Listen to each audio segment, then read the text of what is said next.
అన్నపూర్ణ జిల్లాలుగా పేరున్న ఉమ్మడి ఉభయ గోదావరి జిల్లాల్లో ఈసారి వరి దిగుబడి ఎలా ఉంది?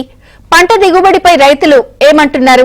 గిట్టుబాటు ధరపై ప్రభుత్వం ఎలాంటి చర్యలు తీసుకుంది?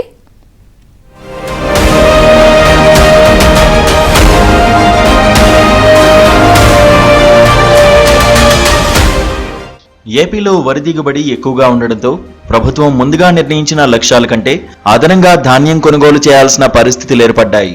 రైతులు ఆరుగాలం శ్రమించి పండించిన వరి పంటను కొనుగోలు చేయాలంటూ రైతులు కొన్ని ప్రాంతాల్లో రోడ్డెక్కి నిరసనలు తెలుపుతున్నారు.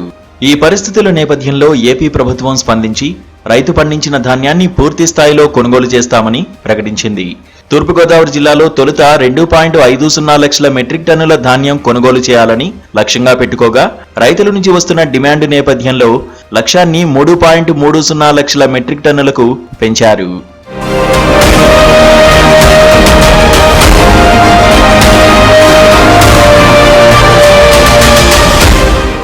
ఇప్పటి వరకు తూర్పుగోదావరి జిల్లాలో 3.24 లక్షల మెట్రిక్ టన్నుల ధాన్యం కొనుగోలు చేశారు.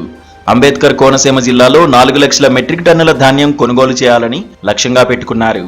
ఇప్పటి వరకు అంబేద్కర్ కోనసీమ జిల్లాలో 2.05 లక్షల మెట్రిక్ టన్నుల ధాన్యం కొనుగోలు చేశారు. నేను 7 ఎకరాల వ్యవసాయం చేస్తున్నాను. ఈ సంవత్సరం ఏటా మీద బాగా పండింది, దిగుబడి బాగా వచ్చినాయి. అయితే సరైన రేటుకి కొని గవర్నమెంట్ వారు ధాన్యం రైతుల దగ్గర నుంచి తొందరగా తీసుకోవాలని వాతావరణ విషయంలో కూడా రైతులు ఆందోళన చెందుతున్నారు.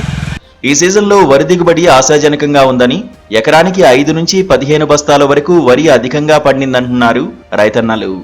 నేను గౌడు పొలం సొంత పొలం గెలిపి ఒక 20 ఎకరాలు చేస్తున్నాను. ఇప్పుడు నేను ఆల్రెడీ ధాన్యం కోత కోసి ఆరబెట్టుకుని ఆర్బీకే కేంద్రం దగ్గరికి వెళ్ళి ఇక్కడ ధాన్యం తీసుకోండి అని చెప్పాను.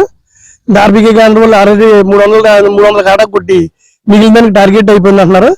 టార్గెట్ అయిపోతే ఏంటి పరిస్థితి? ఇంకా టార్గెట్ అయిపోతే మరి ధాన్యం వాతావరణం ఎలా ఉందో ఆరబెట్టుకున్నాం కష్టపడి. ఇప్పుడు ఈ గవర్నమెంట్ ఉందా అమ్మిన ధాన్యం 48 గంటల్లో వేస్తుంది. వేసినంత మాత్రాన సగం వరకు రైతులకి మంచి జరుగుతుంది. కాకపోతే దాంతో పాటు మా పత్తి కింద గవర్నమెంట్ తీసుకోకపోతే ఇప్పుడు ఈ ధాన్యం మేము ఏం చేసుకోవాలి?